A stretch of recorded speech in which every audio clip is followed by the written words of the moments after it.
body identity shift. I don't really know what's going to come up.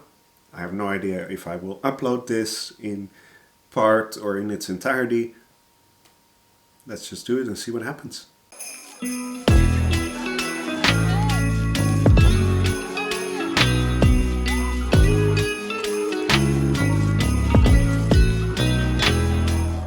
Step 1. Identify. That's easy. So I've actually been snoozing my Alkagizer alarm for 20 minutes now. I wish I could say that that was just in order to make this video. I believe that other things are more important.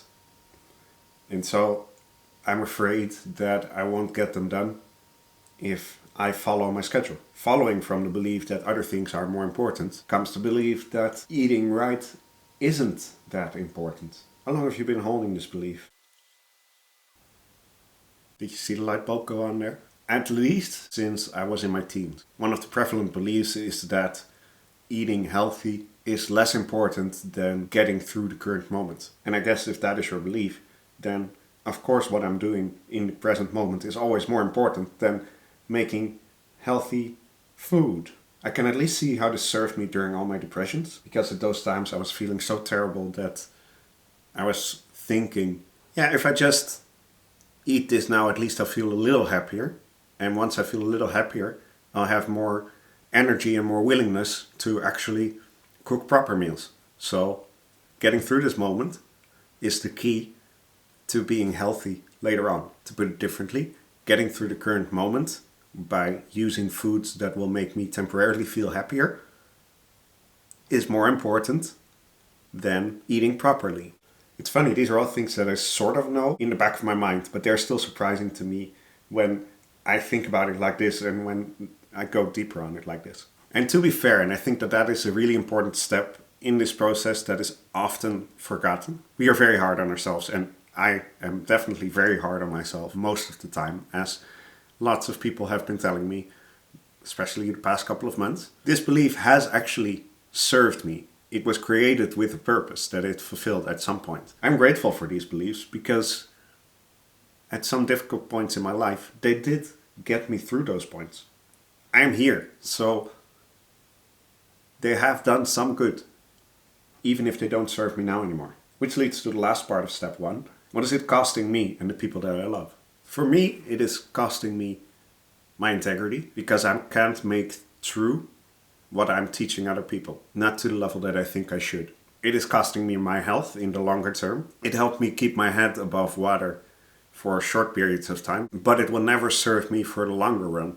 And in that way, it also costs people around me, because I won't be able to be there for them in my full capacity. Step 2, forgive and let go. Go back to the earliest event of this belief showing up. Relive and resolve the event. So that'll take some digging. Because there are many moments I can think of around that time in my teens. And actually even further back, I can think of, especially at parties or at dinner parties, that I was highly uncomfortable. And the one thing I could use to get through that in that moment was to focus on something that tasted good. I mean, the one thing that most parties have is something that tastes good to, especially a young person. And the older I got, the more difficult I found social situations. So the less great those parties became, the more important the foods became. This pattern is honestly way bigger than I expected. I did not expect to go this deep in like the first time that I do this exercise. If I had the power and strength that I have now, how would I have responded differently? If I would go there now, I would be focusing on just being. It's something I've been working on a lot these past few months. You don't always have to have your focus externally. You can just be in a place and just be. It's simple, but it's also incredibly difficult. I used to sit at parties and then see all the people around me, and I would just be sitting there and I see that person talking to them, and I see the whole group there and people laughing over there, and I'm just sitting here and I'm like, okay, I'm not doing this correctly. I should be talking to people because that's what you do. And then sometimes, especially younger, I would go with people like my parents or my grandparents or whoever.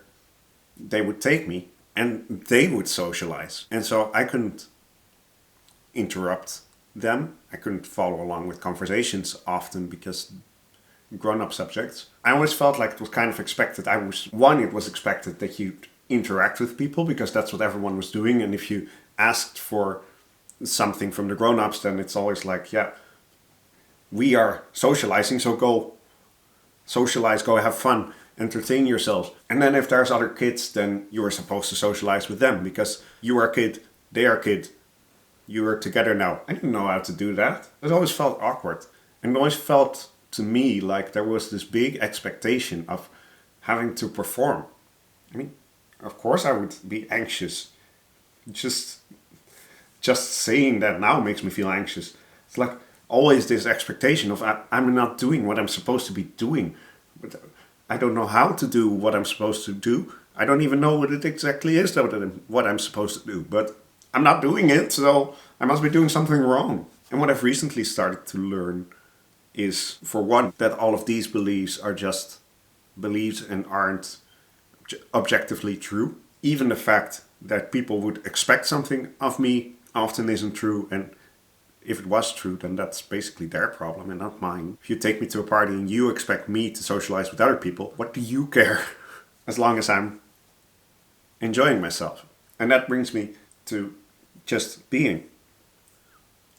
I'm very comfortable being on my own. And for a long time I wasn't comfortable being in groups of people unless I knew them. Because of all those expectations, I guess. Because I felt like I had to be doing something. But now I can just be. I mean, I can let my mind wander or not even do that and just be present. Because fully letting my mind wander always felt kind of weird. And you're just going inside and you're just kind of sitting there, obviously being on your own. And that's also not necessarily what I want. Because then people will also feel awkward approaching you. It's like you then built this wall. You are closing yourself off. And that's I have done that a lot. And that also doesn't feel right. I can just be present in the room without checking out and without feeling the pressure of interacting with people. And that is just fine. I am learning to do that now and I'm quite okay at it without needing something to seem useful. I don't need to go and get a drink. I don't need to eat to be doing social situations right. So that is how I would solve it now versus what I did then. And honestly, if I could talk to myself then, I would just explain that all of these beliefs are, well, wrong. They were just made by a mind that didn't really know how to handle a situation and taken way too seriously because mostly in our society we aren't taught that you shouldn't blindly trust your mind on everything it comes up with and then never re-examine that again for the rest of your life. I would have loved to explain that to my younger self, and I'm still trying to explain that to my current self. So the third and final step of the body identity shift is meta-alignment. What is the belief that wants to come through now that we've handled the existing belief? The belief that wants to come through is honestly just, I'm okay in this moment. I don't need whatever food or drink or my phone or any distraction in order to make sure that I'm going to be okay in this moment. I don't need anything external to be okay. I need to just be because I am okay. I hope this is making sense to you. This is making a lot of sense to me, but it's very difficult to put into words. The last part, as I explained yesterday, is visualizing this, which I can't really visualize for you. So you will just have to take my word for that. I visualize hard, man. So the funny thing is, I've had 2 instances, quite recently actually, of this coming through in the deepest way possible, where I was in a complete state of distress and I could just become what I can only describe as completely and fully present. And then I was okay. I was having not a fight, but a very emotional moment with someone. And the most severe type of emotion where my mind just keeps spinning and just keeps spinning and repeating, and this isn't this is happening and I don't understand what's happening and I don't know why this is, trying to come up with all of the arguments of why the situation is wrong and trying to blame the other person, trying to blame myself, trying to blame everyone, trying to just logically explain it and come to a logical conclusion. And that wasn't happening. And it was driving me absolutely whatever. And I think that situation actually pushed me so hard that it finally snapped my mind to saying, you know what, I'm out. And that the only solution that I had was to just be. I could only be present in the situation and fully accept what was happening. In that moment, all of the distress completely vanished and I felt deeply peaceful and just content. I can't say I was happy because the situation was unchanged and that is definitely not the way I wanted that specific situation to be. I also wasn't resigned. It wasn't the feeling of like, I guess it will have to be this way. I give up. It was just a feeling in the middle. Doesn't mean that it has to stay this way. Doesn't mean that I want it this way. I just accept this moment for what is. Which, I mean, when you lay it out like that, how ridiculous is it that we ever try to fight what is in the current moment? Because it already is. So there's no use in fighting that. You can decide that, okay, you would like different circumstances in the future, so you can take steps for different circumstances, but you cannot change what currently is. So why would you ever waste energy on not accepting that? And so thinking about that and visualizing that and trying to feel that same feeling of peace, I remembered I could see myself doing this in the situations I described earlier as well. And just in all sorts of situations where normally I might become uncomfortable. There's this quote by Eckhart Tolle that I recently learned about because I was recently reading his book for the first time, where he tells about a reply that you can give when somebody has kept you waiting for a long time and they come to you and say, finally and say, sorry to keep you waiting. You can reply, that's all right, I wasn't waiting. I was just standing here enjoying myself. Enjoy in myself. I love that because it shows how to handle every situation. Don't try and escape in your mind. Don't try and escape in your phone. Don't try and escape in food, alcohol, whatever. Just be there. Enjoy.